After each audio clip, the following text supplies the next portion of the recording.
Hello, welcome back. How are you? So good to see you. Welcome, welcome. Good morning for those of you where this is 9 a.m. Eastern Time, New York time.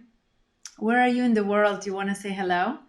Do you want to check in? You can place some comments in the chat box. You can say your name. You can say where you're from. So good to have you. It's a beautiful day here in Pennsylvania. I am on the eastern side of the US, though I was born in South America, so this is a whole different season for me. This time of year, usually we're heading into summer and we're all very excited to start the summer, and here's the opposite. So hola Melina de Puerto Rico, bienvenida, vives en Ohio. Thank you so much for being here. If this is your first time, you know very little about me, so I will make a brief introduction. If this is not your first time, you've been here with me often, and I am happy to have you back. You know that I love to start on time and finish on time, so I will get right on it. I have my skeleton right here to show us some anatomy. So the practice I do is based on the nervous system and the muscular skeletal system. So we work with the brain, we work with the muscles and the skeleton, and that's how we reprogram our movement. So we're going to talk a little bit about that, what it is, how it works. And then, of course, if you have any questions, you can type them in the chat anytime or at the end of the session. And I usually leave about 10-15 minutes at the end for Q&A. So if you have any condition, today we're going to focus on hands and wrists. If you have any condition, surgery, if you have any request specific to the hands and wrists, say you play a sport or have a repetitive motion at work or something that is creating strain, I would love to know. That's what the chat is for. If I had it all my way, I could see you, I could hear you, just like in my other live classes. On Insight Timer, I have to depend on the chat box to hear from you. So feel free to use it, and that's how we can communicate. All right, my dear ones. So welcome back for those of you that have been here before. And for those of you which this is your first time, if you want to let me know, first timers on Feldenkrais would be very, very helpful. So I know how deep to go. So if this is your first time, you can place a 1 there on the chat, or you can say first timer. That's very helpful. Okay, good to know. Dr. Feldenkrais is right here behind me. This is a practice that I found in 1995 when I was in Uruguay, my native country, in acting school. And what stuck with me, which I came to find again in 2006 when I was in the middle of a life crisis, if you will, was that it was very transformative. So I could relate to right now people that are going through chaos. We've all been in chaos in the last couple of years, and looking for some pillar where you can find grounding and support in times of chaos is really hard. By the way, for those of you that signed up for the session on Monday that I had to cancel at the last minute, I'm so sorry. My daughter was sick, first day of school, I had to go get her. I got the call 15 minutes before the session started, and I had only 15 minutes to cancel. So I'm so sorry to do that. I rescheduled it for next week. But it leads very beautifully into this thought, which is the one I want to use to open the session, which is in times of chaos, it's really hard to find your ground. So imagine you're in the middle of a hurricane.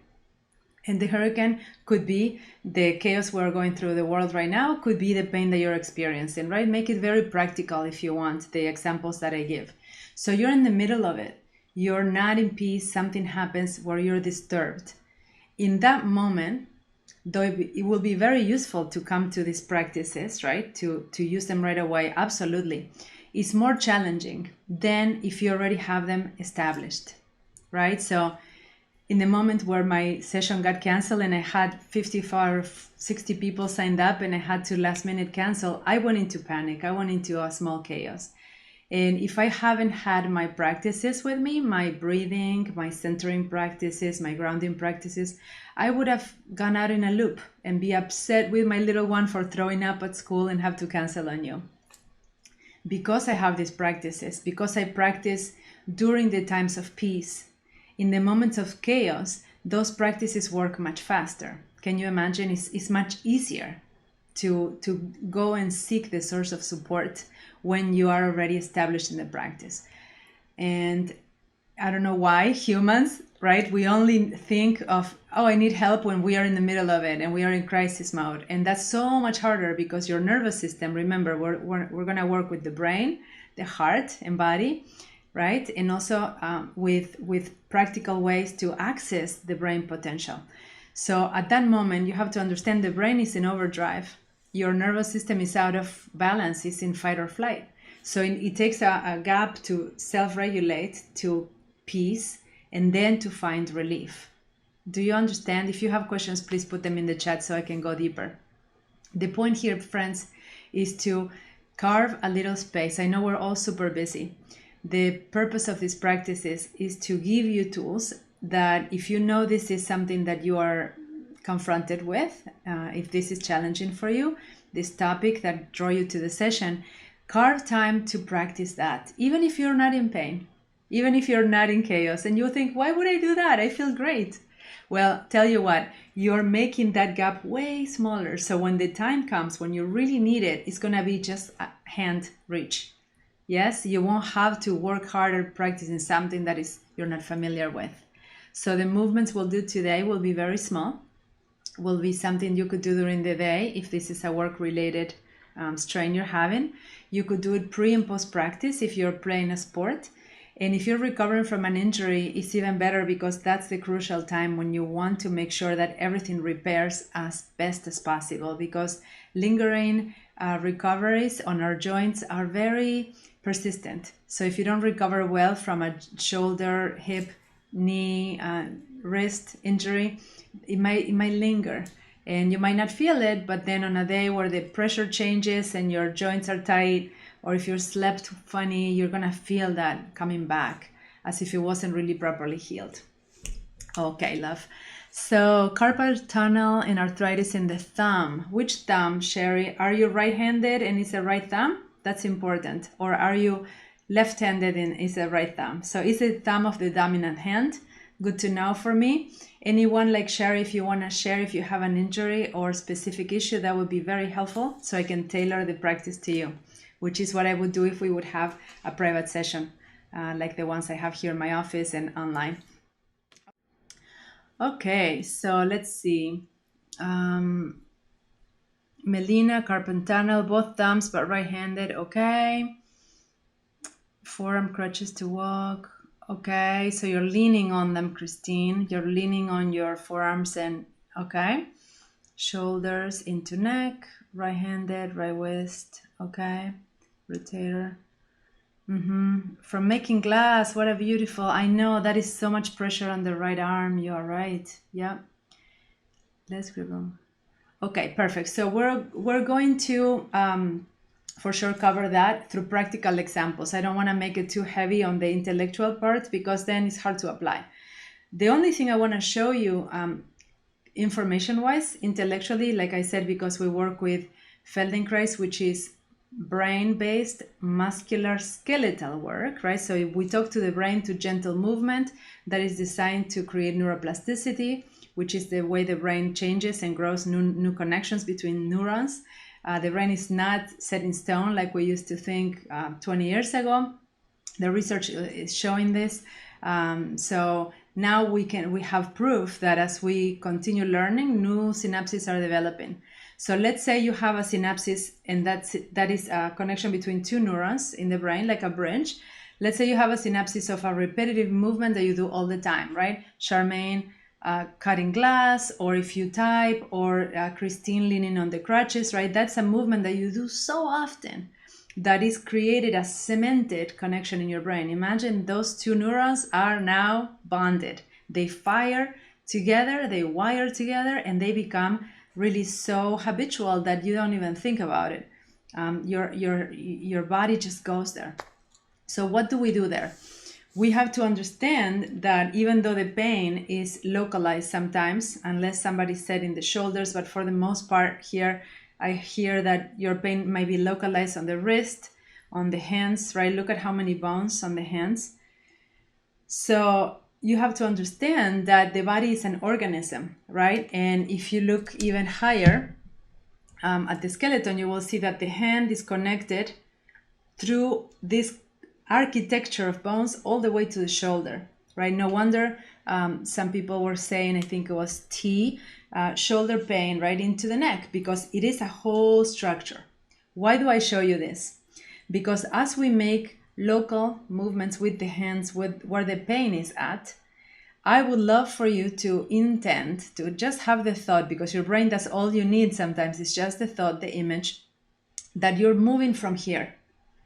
We are using the whole architecture to support for two reasons. One, we don't want to work harder where the pain is already at. Makes sense? If you have pain here, if you have, say, tendinitis or carpal tunnel, which is when the tendons inside the joint here, there's a lot of, it's almost like a circuit board full of tendons and nerve. They are impinged, they're tight. You don't want to keep moving that too much. We will. But think about how irritated those nerves are and how busy those connections are already in the brain. So we don't have much slack, much room there for change. Got it? Now, the moment you begin to integrate more of the arm, two things happen. One, you use more neural capacity, more bone, more muscle, right? You use more of what's available in your anatomy, which distributes the work along a long surface. So it would be the difference between if you're cutting on a cutting board, right? And you're making a chopping motion in one part, that part will get very quickly worn out because you're using this part always the same. You cut the parsley always in the same exact corner of the cutting board. Sooner or later, it'll wear off. But you have a whole big cutting board. Yes? So if you could use more of the space, distribute all that effort among a larger surface, guess what? Less wear and tear. So that is a beautiful example I like to picture when I think, okay, if I put all the effort always in the same area, a lot of wear and tear, if I can move through and I can allow the whole body, even the shoulder, which is connected to the collarbones and the front with the sternum, the ribs, the spine, is a big, big, big structure. Yes, and if you've been with me in other sessions where we work with the shoulders, you've already seen that and felt that. So that's how we're going to approach the work. We're going to do local movements, very small, very gentle, and we're going to do larger movements, especially the movements of rotation, because there's a lot of potential here for rotation that we underutilize. We use less than we could to facilitate the hand movement, because what happens, and you'll feel this in your body very soon, when you move these two large bones, the whole hand moves. So you barely have to do anything. You could leave this passive and still get it to move. Okay. Now that is out of the way, I want to tell you, why do we want to move? Just think about it with me for a minute. Why do we want to move instead of staying stagnant, static? Now picture a pond. I have a lovely pond near where I live. And the water in the pond is very different, beautiful, though it's very different than the water in a creek that I have nearby as well. So watch nature and watch how frequently animals stay completely still. Now, stillness is a beautiful thing. We all meditate, that's why we're here. I used to be a standing statue in my acting years prior to my profession now. So I would stay still for hours on end on the street. That's how I made my money in college. So stillness is a beautiful thing with a purpose. Now, what happens when you're in pain sometimes is you stay still because you're afraid that movement will hurt. That's why we brace to recover, and then sometimes we stay in that tight position, that contracted position. And over time, everything that is in there becomes a little stagnant because movement brings life into the body. That's why the water in the pond grows other things, right? Lovely, but doesn't flow and is not as clean and clear as the water that is flowing.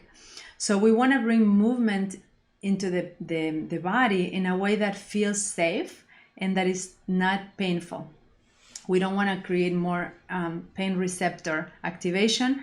We don't want to feel that is not safe to move. So it has to be done in a specific quality. That's why the movements are gentle. The movements we practice are small to begin with, and they are designed to kind of fly under the radar of the nervous system. So when you quiet down and you're flying, say, under those defense mechanisms of the brain, then you can integrate new movement and it'll feel safe and okay, and you can use it again and again. All right. If you have any questions, please type them in so I can answer. All right. So first thing I want to cover, and just before we do the movements, is a piece of information, because a few of you are talking about pressure on the wrists. Yes, planks, crutches, push-ups.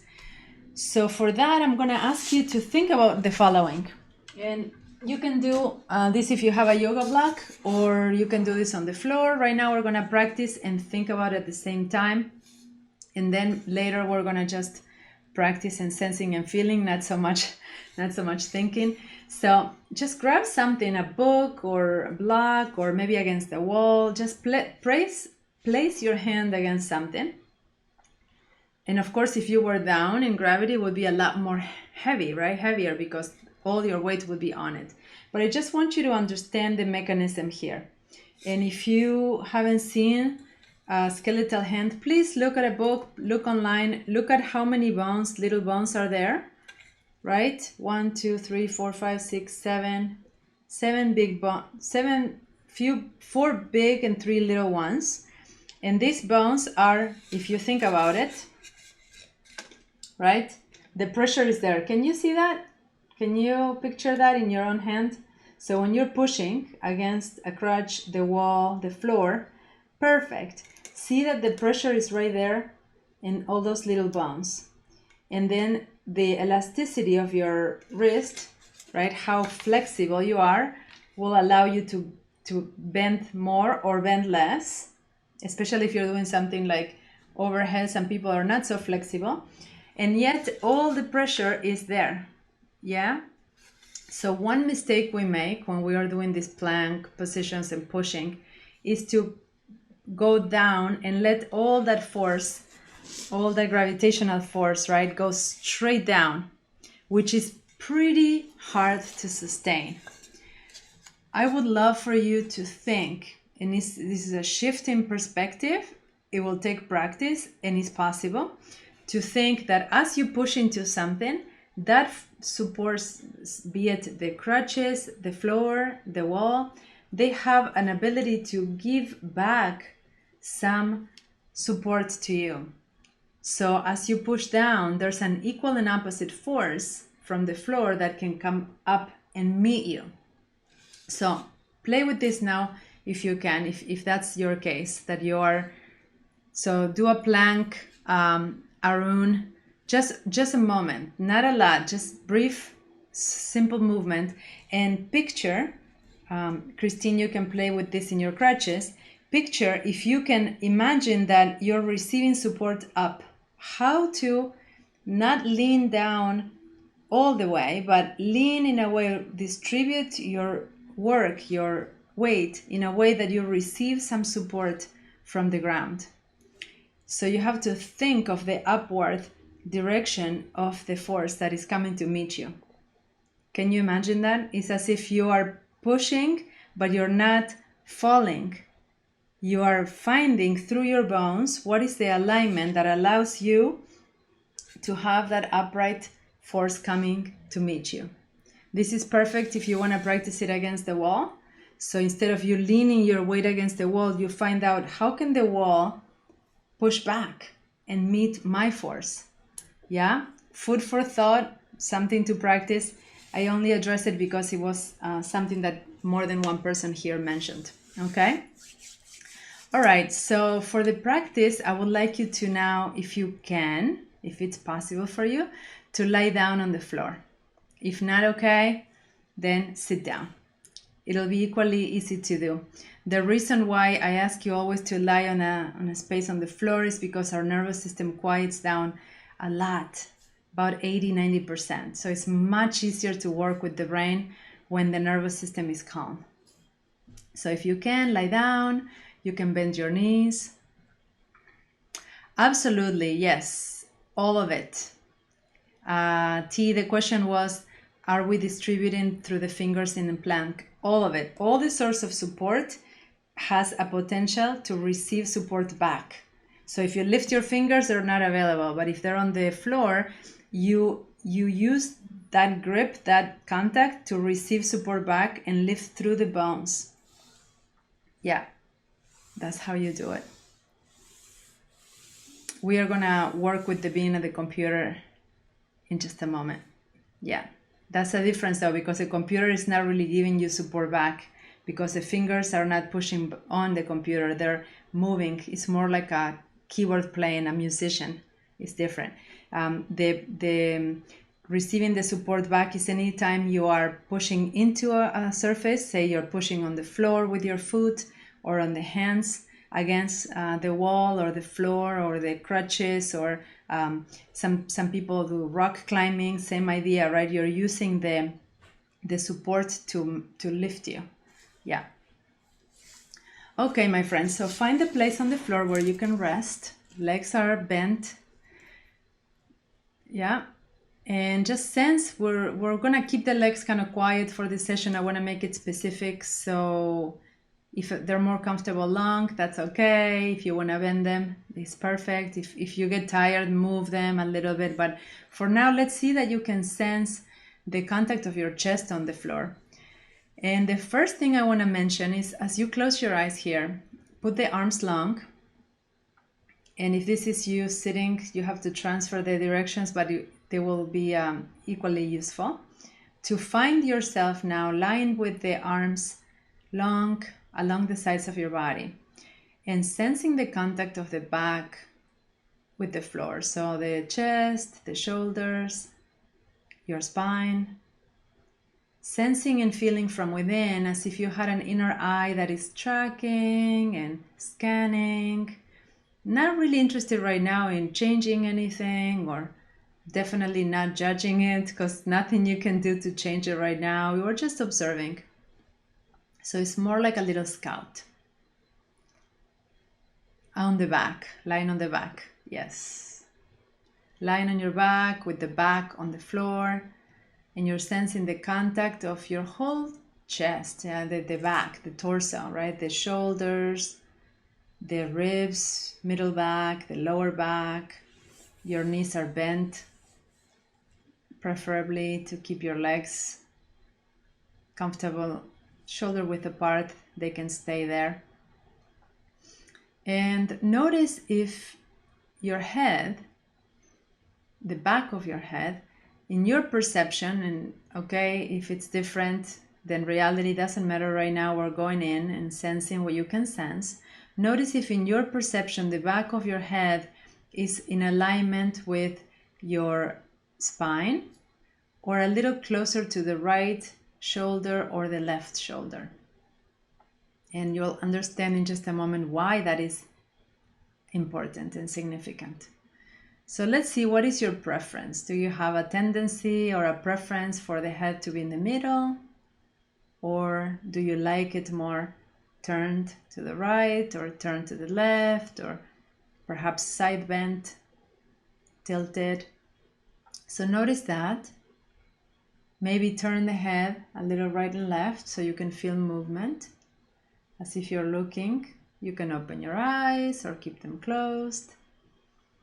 We're using these movements first to create a frame of reference, and at the end we'll see a change, maybe doing the same movement. So we have to see a before and after, right? We have to give ourselves some baseline to look at. Otherwise you don't know if anything changed or improved. Okay, so now leave the head wherever is easy, wherever is comfortable. Close your eyes again and observe the line of your arms on the floor, and just follow the line as if you were the skeleton that I have next to me lying down. See if you can picture the shape of your shoulder, and then that long bone of the upper arm, and then imagine the lower arm bones. There's 2 bones there. If you can't imagine, it's okay. You will develop this as we practice. Just see what is there to begin with. Can you picture the long bone of the upper arm, the elbow, the 2 bones of the lower arm? And when you get to your palm, You can imagine the palm and also pay attention and note to yourself, is the palm down? Is the palm up? Is the palm sideways? Lying on the edge, on the pinky edge. And don't change. If you change, you don't have a reference of what it was before you moved things around. It's like you're going into a house, you want to see where's all the furniture located before you start moving the furniture around. Okay, so notice if that's the case for the other arm. So gently, with a lot of patience here, because this is a labor of love. You're not there to jerk things around, judge and push. No one likes that. So your brain will not respond well to that. Neither will your heart. So gently notice now from the shoulder, upper arm into the elbow, and then the lower arm bones. How do they arrange? We say organize in Feldenkrais. We call it organize because it's almost like a puzzle that you're organizing your pieces here. So how does that line go? And is it the same as the other arm? So you're gently comparing. So now very gently, now slowly, the first thing we're going to do is breathe into this awareness. So now you're just there, lying on your back, knees are bent, you're sensing and feeling your upper body and the organization or positioning of your arms, and see that you can do that and breathe at the same time. And this breath is like a river. We're not going to worry about how fast, how deep, in or out. We just want to make sure that it keeps flowing as we practice. As we learn new things, sometimes we hold our breath. And it's counterproductive. You want to breathe and expand into new learning to make it easier to settle, to integrate. So the first movement, guys, we'll do is just to switch over the palms. So noticing how it changes the whole organization of your arms. If you have palms up, turn them down. And if you have palms down, turn them up. And just noticing that there's a whole lot going on, even just doing that. And see if you can pause in the middle. And we're doing both arms at the same time now, just because it's the first large movement. It's a small movement, but it's very big. We're going to make smaller distinctions. So this is the first biggest distinction, is palms up, palms down. How does it change the whole positioning of your arms into the shoulder blade? Remember at the beginning I was asking you to imagine and feel the whole arm and shoulder. So the change we're making for the whole arm will make it better for the hands and wrists. Okay, so see that you can go all the way palm up and the shoulder blades connect with the floor, receive the floor in a different way. By the way, if your arms are very close to the sides of your body, you can play with the distance. You can create more distance between your arms and the sides of the body if it's okay, if not in pain, by raising your arms a little, even shoulder height. Somewhere in the middle is just fine.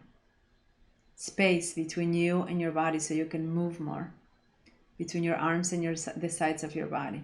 So now find the place where the palms are mid contact, so they're kind of like on the edges, and feel how different that is for your brain. How different it is, because we rarely keep our hands like that when you lie on our backs. It's more of a walking positioning. So now slowly turn one palm down, let's say the right palm down and the left palm up. And then gently change, so the left palm is down and the right palm is up. And notice that at some point both of them are in that middle place.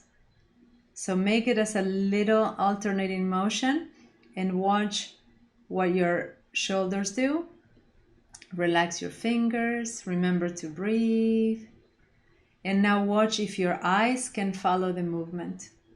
If you've been with me before, you know I'm a big fan of integrating the eyes immediately and noticing what happens when we don't use the eyes.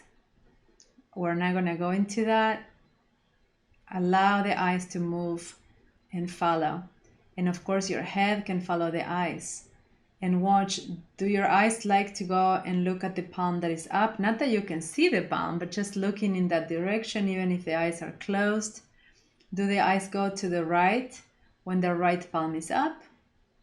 Do the eyes go to the left when the right palm is up? If you don't change your pattern right away, if you just observe the habit, what happens? What is your preference? And let it go, leave it alone and rest. Just rest however you want, position your arms however you want. And this is the first stroke. If we're painting here together, we're painting an image. We're developing body image, self-image. So this is the first big stroke, is connecting the hands to the arms, to the shoulders, noticing how they move in relation to the head. Big and large and not a lot of detail yet, just a big picture. And of course, if you sense any tension as we're moving, then it's telling you something. So don't fight, just notice, oh, this side of my neck is not as free, or this hurts a little. Always do less if it hurts. Reduce the effort and you'll see it hurts a little less, which is wonderful for this type of work. We are getting under the hood of the car. We're going in the brain and changing and rewiring. So if you're in pain, it's like, too noisy there, not a lot of possibility for change. Okay, so now please, we're gonna work with the dominant arm first. And for most of us, it's the right arm.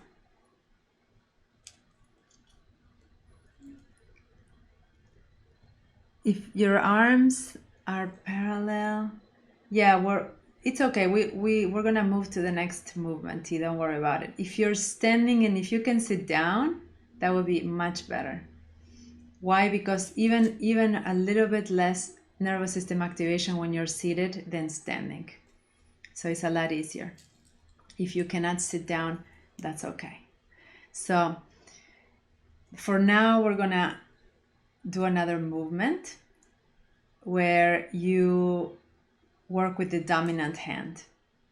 So if you're right-handed, that's your right hand. If you're left-handed, that's the left hand. So I will give directions for the right hand, and if your dominant is the left, you just switch. Okay? So now begin to if you're lying down, you can bend your legs.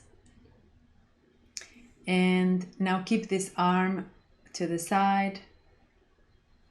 And begin by very lightly finding that same rotation that we did before, which is basically turning the hand palm down and then palm up, and then letting your eyes follow the hand when the palm is up.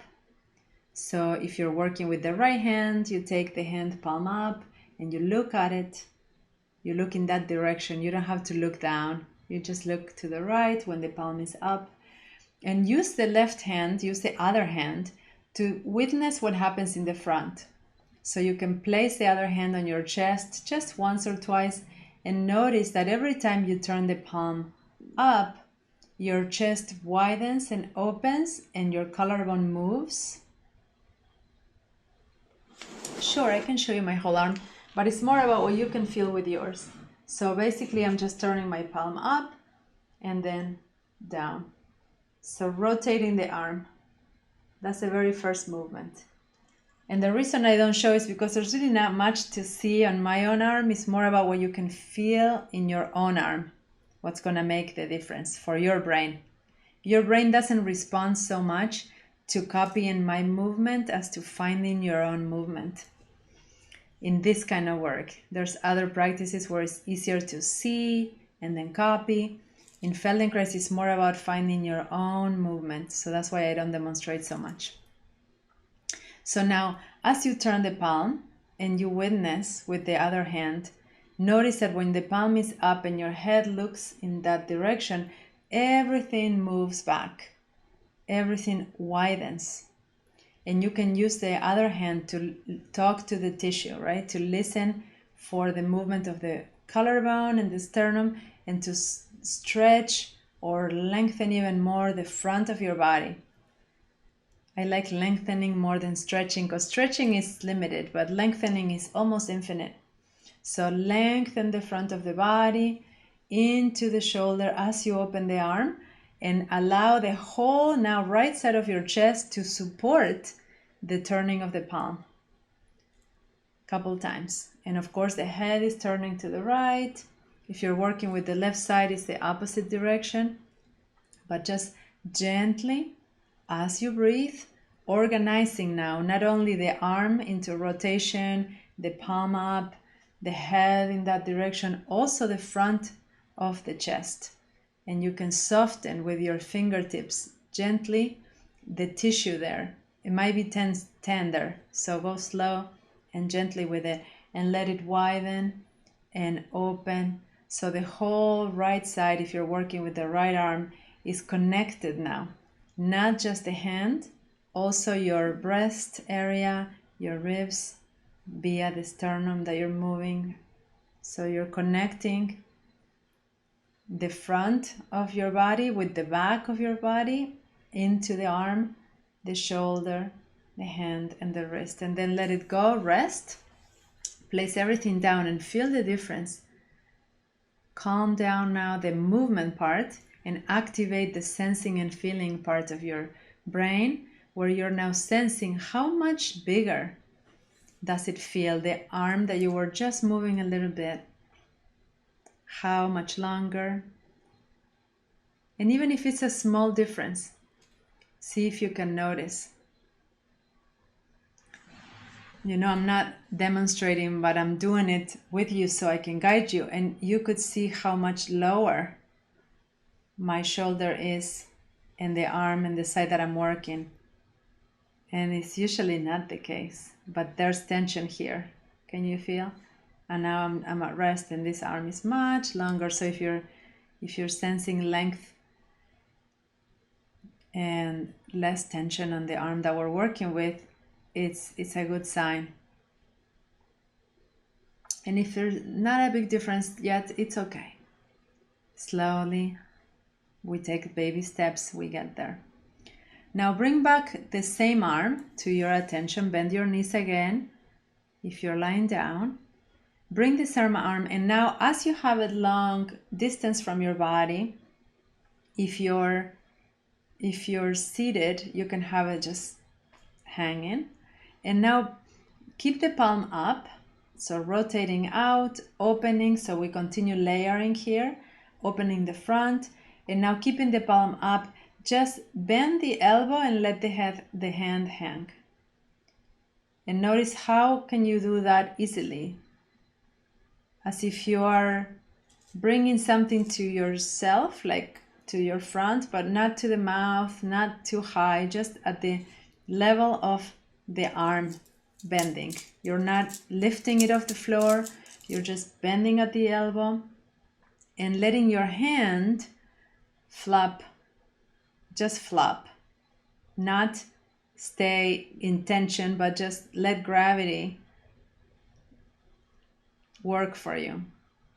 So you're exploring now, the arm is rotated out, and you're exploring the function of the elbow and how the elbow, just by you thinking of the elbow, if you think bringing the hand to you, using the elbow joint, is a lot less work than if you think I'm gonna bring my hand to me. Just think of it and maybe try both. So let's say you're eating, or you're bringing your phone to your ear, or whatever it is, right? Play with the difference. If you place the attention in the hand to you, is active, is ready, is microseconds before the action, your brain is preparing the tone in the muscle. I'm gonna say that again. Microseconds before the actual action. Let's say you wanna lift a cup or a heavy object. your brain is tuning to how heavy do you think that is, and is preparing the grip, is preparing the muscle tone. Yeah, so if you're gonna lift a feather, your brain is not gonna clench as if you're gonna lift a 5-pound weight, because you have an association and you know how heavy that thing is gonna be. So you're preparing for that. Your body is giving you tone, muscle tone, to match the effort. And sometimes we get we mismatch and we're gripping way harder than we need. So how do we fine tune? First step, shift the point of attention. So you're not thinking the hand is grabbing anything, you're thinking the elbow is bending. And that can reduce the effort of the hand by a lot. So the hand is just hanging, it's passive, it's not doing anything, it's not supposed to. You're just thinking of the elbow bending, and we're working with the dominant arm first, the one that is most, working the most. Good. And now place it down and rest again.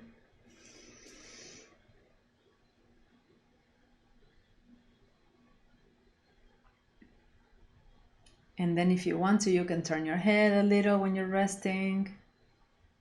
By the way, I'm talking, and as I'm talking, you can repeat the movements, huh? You don't have to just watch me. As I talk, you repeat the movements. You make sure you pause between repetitions, so it's not one and the same. It's a varied movement. Each repetition can be done a little differently if you want to. So now again, please place your arm aside from your body, a little bit aside so you have space. And now rotate the palm so the palm is up. And now gently allow your elbow to bend, so you bring the palm up by bending the elbow, letting the hand hang. And now let's explore the other rotation. So if you're doing this in sitting, you want to hold your elbow down with the other hand. If you're on the floor, your elbow is holding, the floor is holding the elbow, okay? Now let the hand hang, and very, very gently just let the arm rotate. The hand is passive. So let the arm rotate. The bones of the arm turn both ways. You can think of this, if it helps you, like the skeleton that I was showing you, that you're turning those two rotating bones. So again, you're moving from the skeleton, very light, ringing and turning, and the hand is passive. If you want to have an image of this that is not the skeletal image, you can picture this as some sort of bird. Can you see that the hand, your own hand flopped like that, looks like some sort of bird, like a heron maybe. And you can imagine this bird looking left and looking right and turning the head around. And it's just your hand that is turning, but actually it's not just the hand, it's the whole lower arm. All those bones can rotate. Okay? And this is what we do first. Larger, least local, a couple times, and just look for all the possible rotation that is there, and notice if it changes anything in your breathing, and keep breathing with it lightly. And if at some point when you're turning, your hand begins to work and activate and want to grab something, notice that's the habit, and see if you can reduce the effort and just let the hand turn. Yes, you rotate until you feel, that doesn't feel good anymore, and then come back. You can call it resistance, you can call it a change in the quality, you can call it the movement getting tighter or damp. You don't go past that point, you just turn, don't push through that, you just come back. We're doing two things here. We're exploring the range without any pain, and we're telling your brain that it's easy and easier because you're supported, because you're not tense at the hand. So you're not pushing past the resistance because it will give a contradictory message to the brain. And rest again. Take a moment. Find any difference between the arm you're working with and the other arm. And what is interesting sometimes is that even though you're working with the arm, it doesn't feel overworked, does it? Sometimes it feels a little softer, longer than the one that is not working so hard.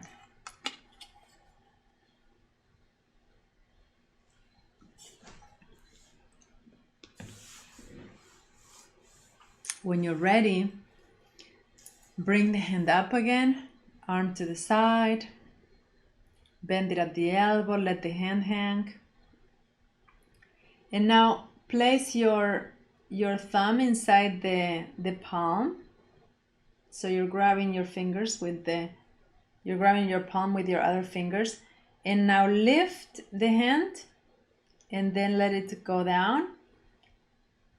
Thinking that the elbow and the wrist are the main sources of leverage in all the movements of the hand, and you want to use that.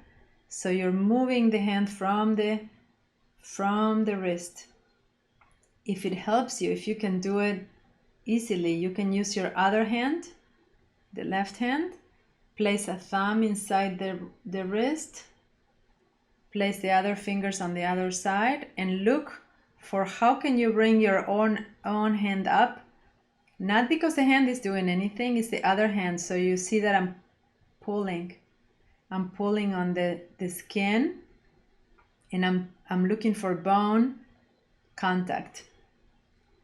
So if we look at the skeleton, you're looking for the bones of the lower arm, the radius, the ulna, and you're moving those bones down to lift the hand.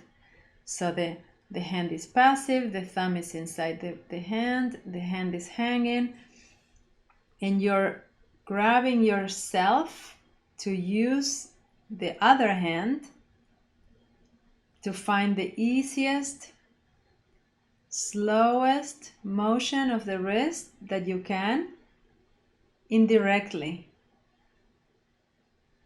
And give yourself the sense that this is easy and easier and easier each time. So if yours is the strain, the carpal tunnel, and the strain is because you're bending the hands all the time and your hand is doing that a lot, say on the computer or at work, as you take over with the other hand, you are giving your tendons a break, and you're giving the brain the signal that I'm doing this for you now, so you can stop doing it so hard. That is the principle here. And notice that I'm not putting pressure, I'm not poking, I'm just gently looking for skin contact for my fingers and then bone support. Think that there's 3 levels of touch: the skin, the muscle, and the bone. And we're searching right now for skin contact, not poking into the bone, skin contact, and grabbing the bone and moving from there. And it takes a little bit of searching, it takes exploration. Good. And now you can let the bird move again left and right a little and see if it's easier to move without tension.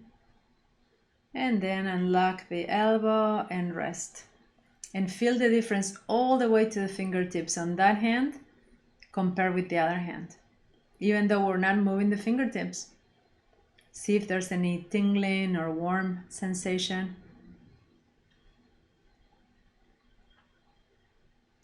Good. Turn the head. Perhaps as your arm, the right, if you're working with it, finds more space and more length, your head can turn easier. Maybe. Just feel it out. Because the moment you organize the shoulder and you organize the collarbone, your neck has a little different space to go. Thank you so much. Yes, thank you. Thank you for noticing. Thank you for your comments, your early donations. I appreciate them. We have a little bit more to go, and then I'm going to give you the chance to do it on the other side. You may, yeah. The question came that do you ever work with the head turning the opposite? And you may. For the sake of time, I'm not doing it today, but you may. And when you do that, you will feel more resistance, so it won't be so easy to do. We do that sometimes when we work head and eyes here, but today I'm not doing it because I want to be super local to the hand, arm, shoulder. But if you were to do that opposite variation, you will feel a lot harder the rotation. So it's a really good question. Yeah. So now one last variation on this side, and then we're going to do it on the other side in our mind, and then you're going to practice it today. So 3 simple steps. Even you could write them down if you wanted, though from memory it would be better, even if you just do whatever you can remember. So let's practice it all on the right side first. Dominant arm first. Space between the arm and the side of your body. Outer rotation. Why? Because we're so habituated to the shoulder forward, and that creates inner rotation just by default. So we want to create the opposite, and we want to move the palm to give the whole arm the possibility to outer rotate and open. And you using the other hand to create more of that space by working yourself up the tissue. You can talk to it if you believe in talking to your body in a positive way. I believe in that. Talking to your fascia, your skin, your organs, right? Even internally, you don't have to say it loud, but you are just saying, oh, I'm opening. It's okay to move. I am safe here. You got this, whatever you want to say. Open, yeah? Outer rotate, and then bend from the elbow. Let the elbow draw the whole lower arm and hand. The hand is hanging like a bird. You can hold it with the other arm. Or if you're on the floor, let the floor hold you. Find that position. And now turning without tension. As if you just want to wring or turn these bones. The lower arm bones are designed to turn. And there's a lot of muscle there that gets tight just because we don't move it. Okay? So explore that.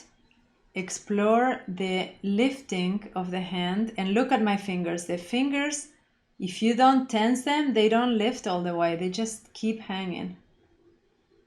Right? So finally, as you lift your hand, I have a thumb in my inner wrist, my other 4 fingers on the back. I'm looking for skin contact and bone. I'm lifting from the bone, and see that you can let the fingertips come together and you very gently tap. But tap, you're going to tap at your computer later, and we're going to play together with how hard do I need to tap.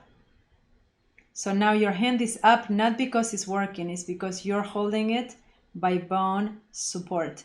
So now the fingers are free. And can you tap lightly? Can you tap as if you're tapping a newborn's cheek?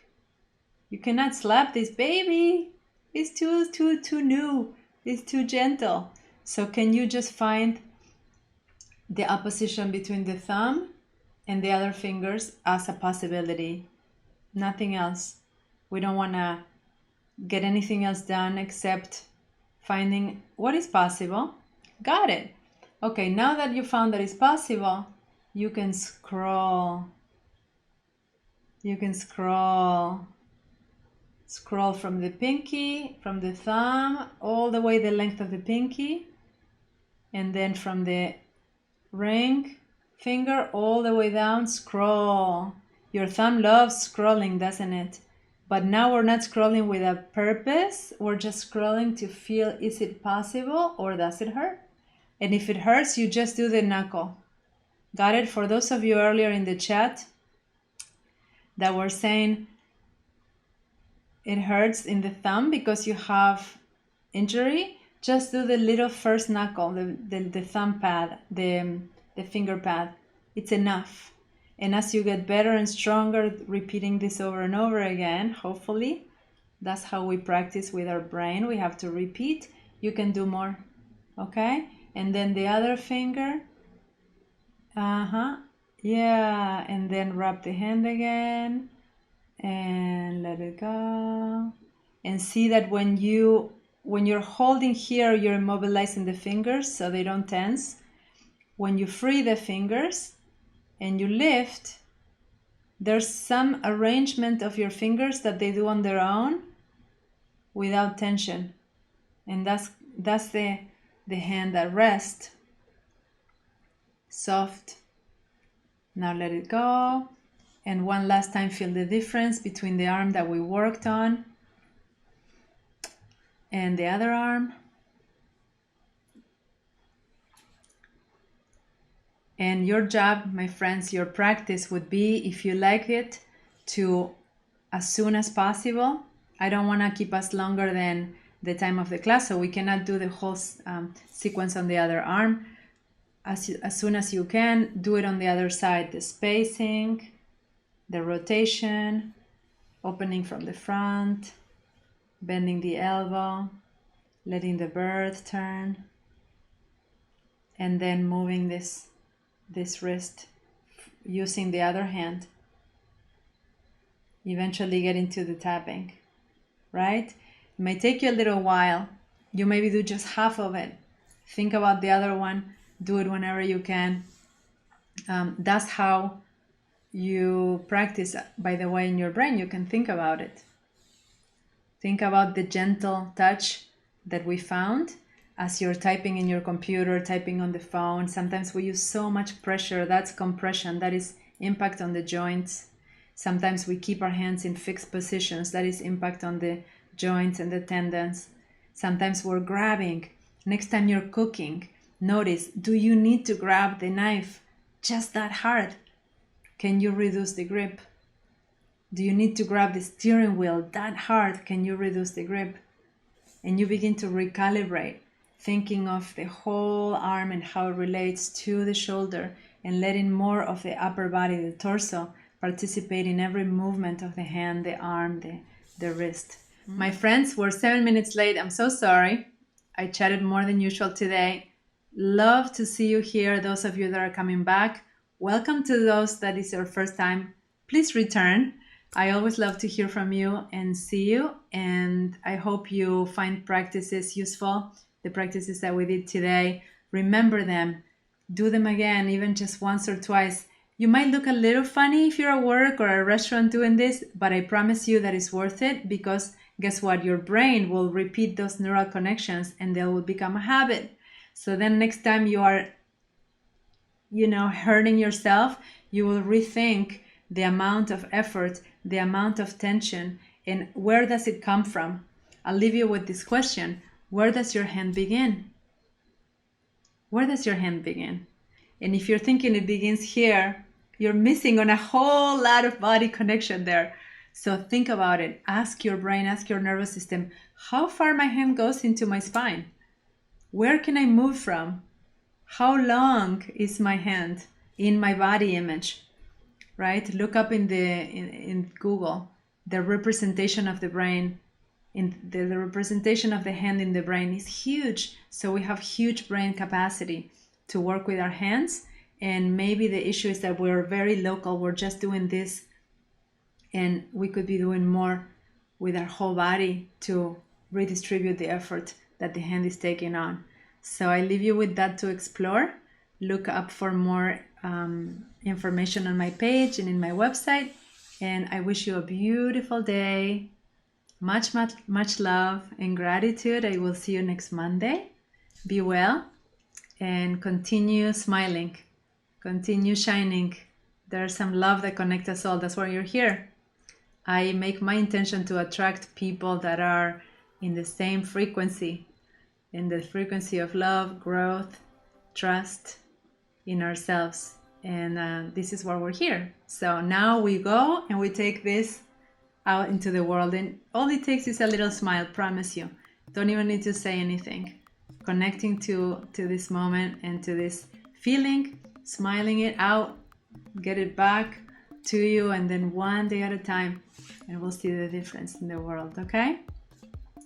Much love to you all. See you next time. Thank you so much.